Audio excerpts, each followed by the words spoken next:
మొదటగా మీ జీవితాలు ఎలా ఉన్నా మీరు అతి సామాన్యమైన జీవితం గడుపుతూ కూడా మీ భార్య బిడ్డల కంటే సినిమా రంగాన్ని మక్కువ చేసుకొని సినిమా రంగమే మా అందరికీ వారదై సారదై నాలో ఎవరికి టాలెంట్ ఉన్నా దాన్ని జనానికి తెలియజేయడానికి కృషి చేస్తూ అహర్నిశలో పనిచేస్తున్న నా పాత్రికేయ మిత్రులందరికీ పాదాభివందనాలు. మీరు చేసే కళామ తల్లి సేవలో మీరు చేసే కష్టంలో మీరు ఫలితం ముందు చాలా తక్కువ, మీరు అనుభవిస్తుంది చాలా తక్కువ. మీ ద్వారా మీరు రాసిన మీ చేతి ద్వారా మీరు రాసిన మీ పెన్ను ద్వారా కొన్ని జీవితాలు కొన్ని అద్భుతమైన స్థాయిలోకి తీసుకొచ్చిన మీ అందరికీ మీ రుణం తీర్చుకోయింది. మీ అందరినీ ప్రతి ఒక్క తెలుగు ఇండస్ట్రీలో ఉన్న ప్రతి ఒక్క టెక్నీషియన్ కానీ ఆర్టిస్ట్ కానీ ప్రతి ఒక్క నిర్మాత కానీ మిమ్మల్ని హృదయాల్లో పెట్టుకొని చూసుకోవాలి. ఎందుకంటే మిమ్మల్ని ప్రేమించి తప్ప మీకు మేమిచ్చి కొనలేము, మీ అభిమానాన్ని మేము పొందలేము, మీ ఆశీస్సులు తప్ప. మీ అందరికీ ఫస్ట్ హృదయపూర్వక ధన్యవాదాలు తెలియజేస్తున్నాను. ఎందుకంటే దాదాపు 7 సంవత్సరాల తర్వాత సినిమా రంగం మీద రావడం జరిగింది. మీడియా రంగంలో నాకు ఎంతో సన్నిహితులు. నేను 32 ఏళ్ల కిందట వినాయకరావు గారు నాకు ఫస్ట్ ఇండస్ట్రీకి వచ్చిన పరిచయం. వినాయకరావు గారు, బాలరెడ్డి గారు, బిఏ రాజు గారు, మోహన్ కోటెడ్డి గారు, జగన్ గారు, ఎందరో, మన భాస్కర్ భట్ల నా స్నేహితుడు, గంగాధర శాస్త్రి గారు, అన్ని రవి, రకరకాల మంది, ఎంతో మంది ప్రవాహం పోతూ ఉన్నారు, కొత్త వాళ్ళు వస్తున్నారు. కానీ మీకు అందే తక్కువ, మీరు పడే కష్టం ఎక్కువ. మీ విలువ తీర్చుకోలేంది, మీరు చేసే శ్రమకి వెల కట్టలేంది. మీ అందరికీ హృదయపూర్వక ధన్యవాదాలు. గబ్బర్ సింగ్.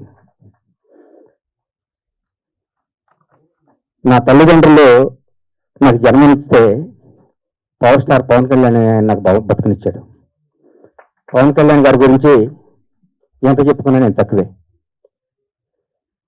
నేను ఆర్థికంగా ఎంత స్థాయికి వెళ్ళినా కానీ పవన్ కళ్యాణ్ లేకపోతే నాకు ఇప్పుడు ఈ క్రేజ్ ఈ పేరు ఉండేది కాదు.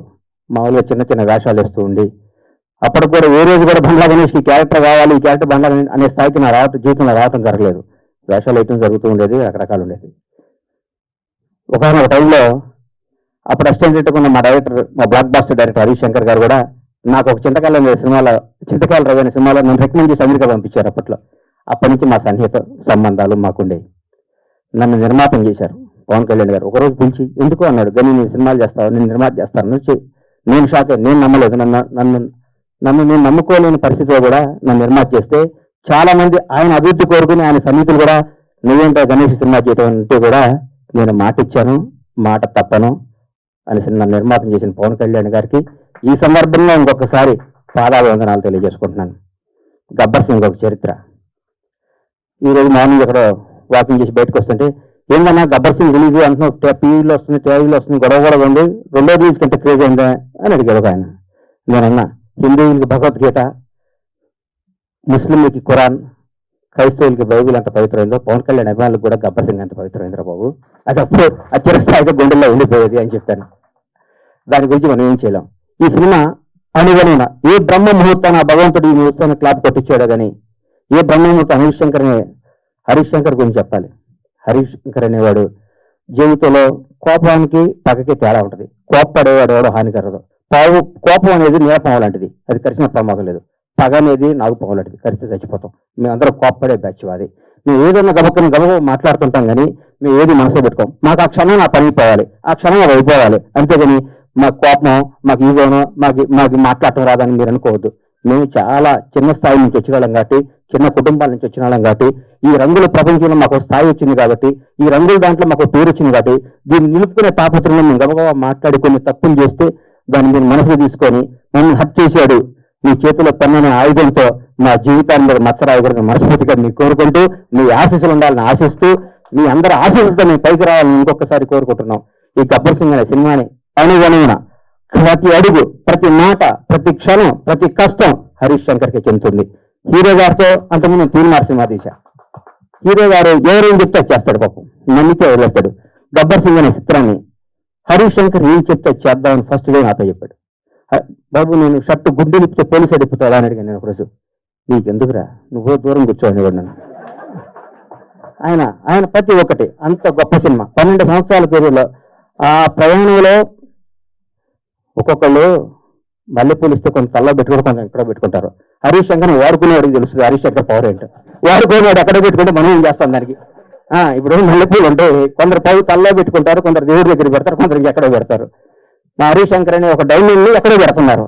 హరీష్ శంకర్ అనేవాడు నాకు వస్తే, హరీష్ శంకర్ అనేవాడు ఎక్కడ ఆ పువ్వు అనేవాడిని ఎట్లా నేను చూపిస్తాను. నేను హరీష్ శంకర్ అనేవాడిని అద్భుతంగా ఒక సీసాలో ఒక అద్భుతమైన సీసాలో సారా పోతే సారా సీసా అవుద్ది, పాలు పోతే పాలు సీసా, అమృతంతో అమృతం సీసా అవుద్ది. హరీష్ శంకర్ అనేవాడు సీసాలు అంటాడు.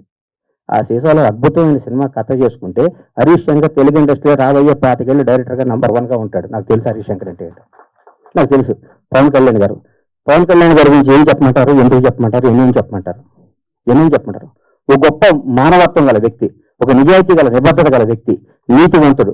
తన కోసమే కాదు, తన బిడ్డల కోసమే కాదు, తన బిడ్డల కోసం, తన కుటుంబం కోసం ఉంటే సంవత్సరానికి ఒక సినిమా చేసుకుంటూ ఎవరిని కలపకుండా 6 నెలలు ఇక్కడ, 6 నెలలు ఫారిన్లో, 6 నెలలు జనాన్ని కనపడకుండా నెలకు 10 రోజులు షూటింగ్ చేసుకుంటూ సంవత్సరానికి భారతదేశంలో ఏ నటుడు పొందనంత అత్యధిక రెమ్యునేషన్ పొంది కూడా హాయిగా బతకగల కెపాసిటీ ఉన్న పవన్ కళ్యాణ్ ఈ రోజు జనం కోసం కుటుంబాన్ని వదిలేసి, పిల్లల్ని వదిలేసి, తన సుఖాలను వదిలేసి, అన్ని వదిలేసి అహర్నిశలో పోరాడి 10 సంవత్సరాల దాదాపు 10 సంవత్సరాల పాటు 10-12 సంవత్సరాల పాటు ప్రజల కోసం పోరాడి ఈ రోజు ఒక స్థాయిలో ఉన్నారు. నేను పూర్తి స్థాయిలో ఉన్నారు నేను చెప్పను, ఎందుకంటే నేను ఆయన ఎక్కడో ఊహించుకున్నాను. అది అవుద్ది, ఆయన రోజు నేను మాట్లాడతా.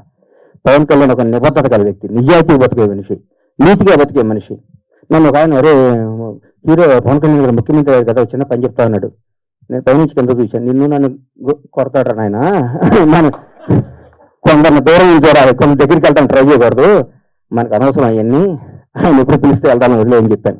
అట్లాంటి పవన్ కళ్యాణ్ గారితో గబ్బర్ సింగ్ లాంటి సినిమా తీయటం, దాన్ని రిలీజ్ చేయాలని 1 year బ్యాక్ నేను నా మిత్రుడు మర్చిపోయాను. ఈ గబ్బర్ సింగ్ అనే సినిమాని ఎట్లా ట్రీట్ చేయాలంటే దీన్ని హీరో గారిని నాకంటే ఎక్కువ ప్రేమించేవాడు ఎవరున్నారు? ప్రేమించి ఈ సినిమా రిలీజ్ చేయాలి, ప్రేమించి ఈ సినిమా డైరెక్ట్ చేశాడు హరీష్ శంకర్, ప్రేమించి ఈ సినిమా తీశాను నేను, ప్రేమించి అద్భుతంగా మ్యూజిక్ చేశాడు దేవిశ్రీ ప్రసాద్.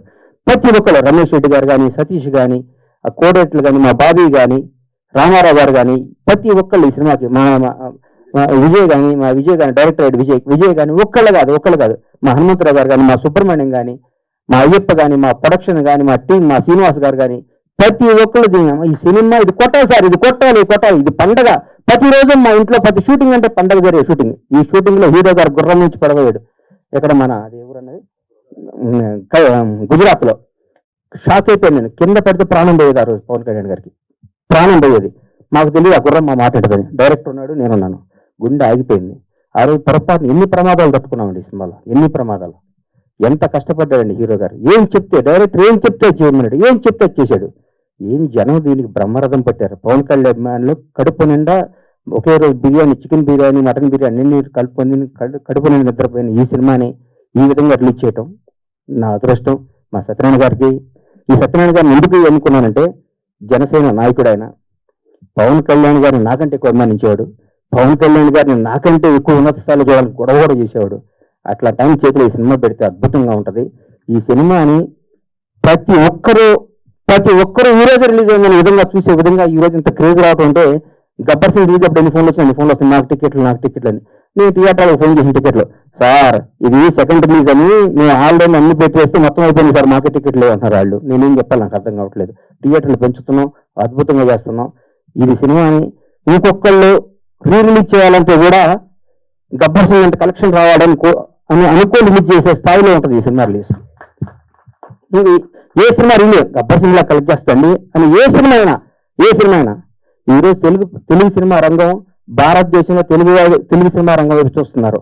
ఒకప్పుడు బాంబే అనేవాళ్ళు, తమిళనాడు, చెన్నై ఎట్లా అనేవాళ్ళు. ఈరోజు ఇండియన్ మొత్తం ఒక రాజమౌళి, ఒక సుకుమార్, ఎంతో మంది, ఒక మన నాగశ్విన్, అద్భుతమైన డైరెక్టర్లు మన ఇక్కడి నుంచి వెళ్తున్న భారతదేశం మొత్తం తెలుగు అని చూసి తెలుగు నిర్మాత, తెలుగు డైరెక్టర్, తెలుగు యాక్టర్ని గర్వంగా చూస్తున్న స్థాయికి వస్తే ఈ రంగంలో నేను 7 సంవత్సరాల సినిమా దిగిపోవడం చాలా బాగా అనిపిస్తుంది. నేను తప్పు చేశాను, నన్ను క్షమించాలి. నేను సినిమాలు తీస్తా, నేను సినిమాల్లోనే పుట్టాను, సినిమాల్లోనే ఉంటాను. సినిమానే నా వ్యాపకం, సినిమానే నా జీవితం, సినిమానే నా ఆశ. బ్లాక్ బాస్టర్ల సినిమాలు తీస్తా, బ్లాక్ బాస్టర్స్. ఇండస్ట్రీ మొత్తం బంగ్లాదేశ్ పరమేశ్వర ప్రొడక్షన్ కంటే మళ్ళీ చూపిస్తానికి అదే సంకల్పంతో బతుకుతానని మీ అందరూ ఆశీస్సులు కావాలి, మీ అందరూ అభిమానం కావాలి, మీ అందరూ ప్రోత్సాహం కావాలి. ఎక్కడెక్కడ నేను చిన్న తప్పులు చేస్తే నన్ను క్షమించి నన్ను రెక్టిఫై చేయాలని దాన్ని రాయకూడదు మీరు, అది నా విన్నపం. ఎందుకంటే మీరు తెలియడం రాస్తారు, అది నా విన్నపం. అందుకే థ్యాంక్ యూ. ఈ సినిమాను ఆదరించి మళ్ళీ ఈ సినిమాకి వచ్చే కలెక్షన్స్ బిత్తరపోయే విధంగా ఉండాలని మనస్ఫూర్తిగా కోరుకుంటూ, ముఖ్యంగా పవర్ స్టార్ అభిమానులకి మనందరికీ నేను చెప్తున్నా, ఇంతకుముందు పవర్ స్టార్ పవన్ కళ్యాణ్ గారు మనం ఏం చేసినా పవన్ కళ్యాణ్ అమ్మ ఎగిరినా న్యూసే, తగ్గిన న్యూసే. ఇప్పుడు నేను చెప్తున్నా, గౌరవ ఆంధ్రప్రదేశ్ రాష్ట్ర ఉప ముఖ్యమంత్రి, జనసేన నాయకుడు, ఈ రోజు భారతదేశాన్ని పరిపాలిస్తున్న ప్రభుత్వంలో ఒక కీలక పాత్ర పోషిస్తున్న మహోన్నత వ్యక్తి. మేము థియేటర్లో చాలా మంది థియేటర్ ఎందుకు కొట్టలేదు అంటే, బాబు మీ పవన్ కళ్యాణ్ కోసం మా సీట్లు కొడతారంటున్నారు. మీ అందరికీ చెప్తున్నాం సార్, ఎగ్జిక్యూటివ్స్ అందరికీ, మా పవన్ కళ్యాణ్ ఫ్యాన్స్ ఇంతకు ముందు కాదు, క్రమశిక్షణ గల వాళ్ళు, మీ సీట్లు ఎరగొట్టరు, ఆనందం తెలియజేసుకుంటారు, మీకు ఏ నష్టం లేదు. దయచేసి మాకు థియేటర్లు ఇవ్వండి. దయచేసి చేతులెత్తి నమస్కరిస్తున్న ఎగ్జిబిటర్స్ అందరికీ థియేటర్స్ ఇవ్వండి. పవన్ కళ్యాణ్ ప్రతి ఒక్క అభిమాని సెప్టెంబర్ 2వ తారీఖు నాడు ఉదయాన్నే గుడికి వెళ్తాడు, 11 థియేటర్కి వెళ్తాడు. ఇది కన్ఫర్మ్. గుడికి వెళ్ళి పవన్ కళ్యాణ్ 100 ఏళ్ళు బతకాలనుకుంటారు, థియేటర్కి వచ్చి పవన్ కళ్యాణ్ ఉత్సవాలు చూసుకుంటారు. ఈ రెండింటిని మాత్రం మీరు మేము నిరుత్సాహపరచొద్దు. దయచేసి ఆంధ్రప్రదేశ్ లో ఉన్న 9 రాష్ట్రాల్లో ఉన్న ప్రతి ఎగ్జిబిటర్ కి చేతులెత్తి నమస్కరిస్తే రిక్వెస్ట్ చేస్తున్న, థియేటర్ మీ థియేటర్ పవన్ కళ్యాణ్ ఫ్యాన్స్ తరఫున, పవన్ కళ్యాణ్ అభిమానుల తరఫున, ఒక అభిమానిగా, పవన్ కళ్యాణ్ భక్తుడుగా నేను మీ అందరికీ మాటిస్తున్నాను. మా వాళ్ళు థియేటర్లు ఎరగొట్టరు, థియేటర్లు ఆగం చేయరు. పవన్ కళ్యాణ్ మనుషులు ఉండి మేము, మా బాస్ వల్ల ఆంధ్రప్రదేశ్ రాష్ట్ర ఉప ముఖ్యమంత్రి, జనసేన అధ్యక్షుడు, ఇంతకుముందు పవర్ స్టార్ కాదు, మా దేవుడి కోసం మీకు ఏ హాని తలపెట్టం, మేము అభిమానించుకుంటాం. ఈ గబ్బర్ సింగ్ సినిమా చూస్తే మాకు దైవ దర్శనం జరిగినట్టు కాబట్టి మా దైవ దర్శనాన్ని మీరు ఆటంకం కలిగించొద్దని రిక్వెస్ట్ చేస్తున్నాం. ఈ రోజు ప్రతి ఒక్క కార్యకర్త, తెలుగుదేశం లేదు, బీజేపీ లేదు, ఆంధ్రప్రదేశ్ లో ఉన్న జనసేన ప్రతి ఒక్కరు రోజు థియేటర్లో ఉంటా ఉంటున్నారు. మీరు థియేటర్ లేకపోతే ఎట్లా సార్?